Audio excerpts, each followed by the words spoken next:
When Ray's phone rang one morning, he wasn't expecting to hear the voice of his childhood best friend, Danny. With one last shot to honor a childhood promise, and Danny's granddaughter in tow, Rays follow the clues through time, memory, and the wild places they once called their own. What they find isn't just a box in the ground. It's a story passed from one generation to the next. And something inside will change their lives forever. Ray Calder and Danny Navarro were the best of friends. As boys, they spent hours racing their bikes around their small town and long summers fishing by the creek, making grand plans for the future. They swore they'd grow old together, always side by side, never losing touch. But life had a way of pulling them apart. Danny moved away after high school, chasing opportunity in the city, while Ray stayed behind, taking over his father's auto shop. Over time, their phone calls grew less frequent until eventually they stopped altogether. Now retired, Ray spent his days in his garage, tinkering with old engines and humming along to the radio. The wall phone rang, its sharp tone cutting through the quiet afternoon. He wiped his hands on a rag and picked up. Ray speaking? Ray? It's Danny. Ray nearly dropped the receiver. The voice was familiar, but thinner, weaker. He hadn't heard it in over 15 years. Danny? Well, Albert, where the hell have you been? Ray said, leaning against the workbench. Danny chuckled, but it came out more like a wheeze. I moved back home a few months ago. Parkview Assisted Living. Listen, I need a favor. It's important. Come see me, will ya? All right, Danny, I'll be there. Half an hour later, Ray stepped into Parkview's lobby, the scent of antiseptic and ladies' perfume filling his nose. An orderly led him to Danny's room, his once broad shoulders now thin, his hair completely white. Ray could hardly believe his eyes. Navarro, who'd once climbed the town's water tower on a dare, now tucked up in bed at a rest home. Sitting beside him was a young girl, no older than 12, flipping through an old photo album. Ray, Danny grinned, his face lighting up. Meet my granddaughter, Sophia. She's the one who found the album and the map. Ray's gaze dropped to the paper in his hand. A hand-drawn map, edges yellowed with time. His breath caught in his throat as memories rushed back. Danny tapped the page with a frail finger. We left ourselves some treasure, Ray, and I think it's time we dug it up. Ray didn't hesitate for a moment. Say no more. I got this, he said, nodding eagerly. And I'll take Sophia with me. If she wants to come, that is. Sophia nodded eagerly. Good, Danny said, then added, she'll help. She's sharp, like we were. Sophia, still holding the photo album, looked up at Ray with wide, curious eyes. Where do we start? Ray pointed to a big HQ on the map, drawn in bold black letters. That's gotta be the treehouse. Danny smiled and nodded. Home base, he said fondly. Good luck, you two, he said as Ray and Sophia headed for the car park. When they arrived at a small park, Ray spun around to get his bearings. The treehouse barely poked through the leaves of a huge oak tree. Ray smiled at the sight. That's it, he said. Our old headquarters. This park was pretty much halfway between our houses back in the day. We met here nearly every day. Sophia wasted no time. She climbed up the tree with surprising speed, her small hands finding footholds as she scrambled toward the old house in the branches. When she reached the top, she poked her head out the small window, holding something in her hand. A baseball, she called, throwing it down to him. It was on a little shelf. Ray's heart skipped a beat. That's right, he said. Danny and I used to stash things up here. He studied the ball closely. It was old, its stitching faded, but it had clearly seen better days. We always kept one around in case we needed something to do. Danny always loved baseball. Sophia climbed down, her eyes still wide with wonder. Where do we go now? Ray smiled at her. The dugout, he said confidently. We used to hide our secret stash there when we'd play. It's by the old baseball field, not too far from here." As they made their way back to the car, Sophia kept asking Ray questions about Danny, wanting to know more about her grandfather's childhood. "What did you do all day?" Ray chuckled. "Whatever we wanted, really. Lots of baseball, but we also made up games. We'd invent new ways to get into trouble." He smiled, thinking about how often Danny had pushed him to be braver, to take risks they never should have. Danny always had an idea. He was a dreamer, and I went along with every one of them. Ray parked by the old baseball field. The dugout, though worn down and faded, still stood proudly near the outfield, and the overgrown grass in the infield only added to the nostalgia of the place. Ray stared at it for a moment, taking in the sight of something so familiar, and yet so long ago. "This was the center of our world back then," Ray said to Sophia, who was gazing around, wide-eyed. "Danny and I spent hours out here with the team. We were pretty good, you know." "That team was something special." Sophia tilted her head. "You and Grandpa played baseball together?" Ray chuckled. "Yeah, we did everything together. Danny was the captain, always pushing us to be the best, on and off the field. Our team was close, played together all through school, like a second family." He headed toward the dugout, and Sophia followed. Ray smiled as he sat on the old bench. "There was this one game, our big championship match. We were down by 3 runs in the final inning. I remember Danny. He was always the one to rally us, telling us to just hang in there, that we could still win. And we did." He paused, his gaze distant. "I think about that game every time I feel like I can't do something. Danny was right. You just keep pushing." Sophia soaked it all in, her eyes wide as she looked around the dugout, her fingers brushing over the warm wood of the benches. She could tell how much this place meant to him. Ray looked out over the field, as if he could still see his old teammates at bat. Sophia spotted something in the dirt. She picked it up, examining it curiously. "What's this?" she asked, holding the rusty object between her fingers. Ray's grinned. "Well, look at that." "It's a fish hook," he said, his voice warm. "Danny and I used to fish right down by the creek. We'd spend hours there, talking about life, about the future." He smiled, a little wistful. "And, well, that's probably where the next clue is." Sophia tucked the hook into her pocket, intrigued. "The creek?" "Yeah," Ray said, his mind racing with memories. "It's close. Just a short walk from here." He gave her a soft smile. "Let's go." They left the dugout behind, walking toward the creek side by side. As they walked, Ray glanced at Sophia, forcing herself to slow down to match his stride. "You know, Sophia," he began, "there's something about those days. Everything was simpler, in a way. We didn't have TV or fancy smartphones, but we had each other. And we had places like this, our secret spots." He paused for a moment, the cool breeze brushing past. There was magic in that. I don't think Danny ever lost it. He always wanted to make the most of everything, to see what more there was to life. Sophia, always curious, looked up at him. "Were you always best friends?" Ray smiled at the question. "Oh yeah, sure. We had some arguments, especially over girls, but we were thick as thieves." He chuckled softly, shaking his head. "We had a lot of fun. I can't tell you how many times we snuck in and out of our houses. Danny used to slide down the gutter like a fireman." Sophia laughed, her bright eyes full of admiration. "That sounds like a good life." "It was," Ray agreed. "You know, I think the best part was that we never knew how special it was at the time. We were just living for the next adventure."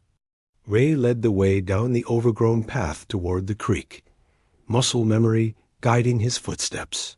The creek babbled softly nearby.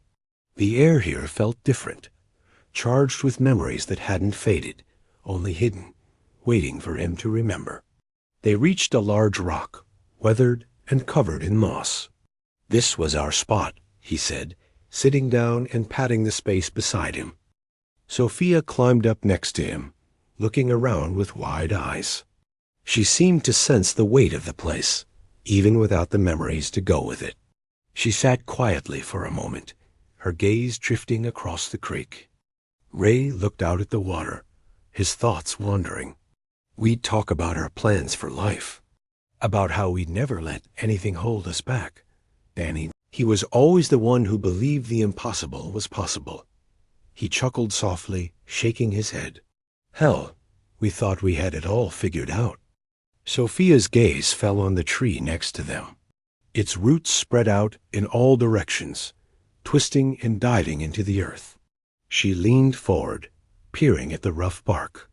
"Look," she said, her voice full of wonder. "Are those your initials?" Ray followed her gaze. His heart skipped a beat when he saw the carved letters on the trunk. RC plus DN. Suddenly, memories began flooding back him and Danny, standing side by side, scratching their names into the bark, vowing to be friends forever. He felt a lump in his throat as it all came back to him. He ran his fingers over the initials, feeling the indentations. It was like they'd never left. He took a step around the tree, moving cautiously, as if afraid the memories might slip away if he didn't. And then, on the other side of the trunk, he saw it. A hollow in the tree. His heart raced. He crouched down, peering inside. There, nestled deep in the hollow, was an old, beaten fishing tackle box. He reached in, pulling it out gently. His hands trembled slightly as he held it. The box sat in the middle of the table, the metal bearing the scratches and dents from years of use. Ray, Danny, and Sophia were gathered around it, with her parents Michael and Katie nearby, their curiosity piqued by the mystery box. "Ready?" Ray asked Danny, his fingers pulling at the rusty latch. "You kidding?" Danny said, "This is the most excited I've been in years." Ray carefully lifted the lid, his fingers brushing over the contents. The first thing he pulled out was a worn, crumpled, wanted poster. They'd made it for one of their many childhood games, featuring Danny as an outlaw and signed by Ray, the town sheriff. Danny smirked. "For stealing the hearts of all the girls in town," he read aloud. "Sounds about right." Next, Ray pulled out a handmade slingshot. It had clearly seen better days. The rubber band was cracked and worn, and the wooden handle was chipped and faded with age. Still, it had that familiar, sentimental feel. Danny smiled when he saw it. "Now that brings back memories. We used to spend hours shooting that at everything we could think of." "Dangerous time to be a tin can," Ray agreed. Carved roughly into the handle were the words Creekside Crew. Ray handed the slingshot to Sophia. "Here, you're officially part of our old club now." Sophia's eyes widened. "Really?" She gave Ray a hug. "Thanks." "You're welcome," Ray said. "I'll sand it down for you if you like. Replace the band." "I think I like it this way," Sophia said, turning it over in her hands. Ray reached for the next item, a silver watch. His stomach tightened as he picked it up. "Look, Danny." "Wow," Danny said as Ray handed it to him. "I thought I'd lost it. Still fits me perfectly," he said, putting it on. That was his pride and joy, Ray said to everyone. "I thought he'd wear it until it fell apart on his wrist. Maybe now he will." He moved on, lifting a folded piece of paper from the bottom of the box. It was a list, scrawled in childish handwriting. The title read, "Future Predictions." "Here we go," Ray said as he unfolded the paper. "Our predictions for the future." We were so sure we had it all figured out. He cleared his throat and began reading aloud from the list. "Danny will become a Major League Baseball player or an astronaut." "Well, that one didn't happen," Danny said with a chuckle. "But I did play a mean game of softball in high school." Ray continued, "Ray will invent the next big thing, probably a new way to make ice cream, or maybe a jetpack." He grinned and said, "Both of our wives will be supermodels from Germany or France." Guess we both missed the mark with that one. The last item was a rookie baseball card. Luke Carter Ray read aloud. Played for the Cardinals. "Hang on," Michael said, his voice rising. "Isn't that the guy who broke all those records?" Ray's eyes widened. "Yeah, how about that? He was our hero right from the start, but we had no idea he'd be a legend."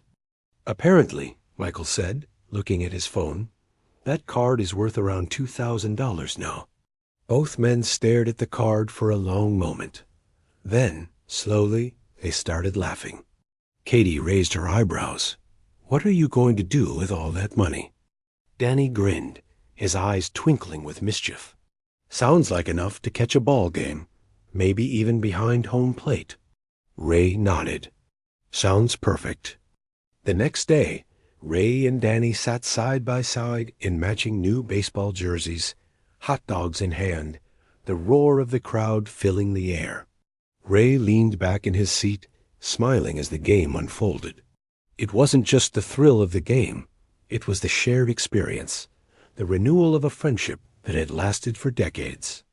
The crack of the bat snapped him out of his thoughts. The ball glanced off the bat at an angle and seemed to hang in the air, drifting straight toward their section. Ray's heart skipped a beat. He glanced at Danny, whose eyes were fixed on the soaring ball. Ray shot out of his seat, reaching up to the sky. His glove snapped shut around the ball with a satisfying thud. The crowd cheered as he held the ball up triumphantly, a grin spreading across his face.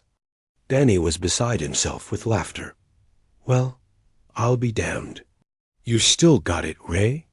Ray's chest puffed with pride as he looked at the ball in his hand. "I guess some things never change." He tossed the ball in his glove, letting the familiar weight settle in his palm. It was the kind of moment that could have come straight out of their childhood dreams. Afterwards, the two best friends sat in the rest-home garden, sipping iced tea from tall glasses. The tranquil garden contrasted nicely with the excitement of the game. Sophia bounced over, her energy unmissable. "I want to start a time capsule." Ray raised an eyebrow. "A time capsule?" She nodded. "I want something to dig up one day that reminds me of life right now." Danny grinned. "You've got the right idea, kid." Sophia's gaze flicked to the tackle box, then back to Ray. "Can I use that one? Just like you?" Ray smiled, nudging it toward her. "Of course." She ran her fingers carefully over the weathered surface. "Now I need something special to go in it." Ray paused. Then, with a slow smile, he pulled out the baseball from his pocket and placed it gently in her hands. "This is from the game we went to. A reminder of today and of us." Sophia held it like something sacred, her eyes wide. "Wow." She looked up at them both. "Thank you." Danny chuckled softly. "You're welcome." Sophia reached for her phone. "Can I take a picture to go with it?" She positioned the tackle box between them, with the baseball resting inside. A quick click, and she checked the photo, satisfied. "Perfect. This is the best idea I've ever had." Sophia spent the next few days gathering little treasures: a locket from her mother, one of her dad's old guitar picks, a ticket stub from her first concert, and a friendship bracelet her best friend made her in 3rd grade. From her classmates, she collected handwritten notes, each sharing a favorite memory. With each item, she added a photo, capturing the people who made those moments special. When it was ready, she, Ray, and Danny set out to find the perfect hiding spot. In the end, there was only one place that felt right: the big tree by the creek, where two boys had once dreamed of the future. Ray and Danny's story shows us that time passes, but the bonds we build remain, strengthened by memories and moments shared. In the end, it's not the things we collect, but the people we share them with that make life's journey worth every step.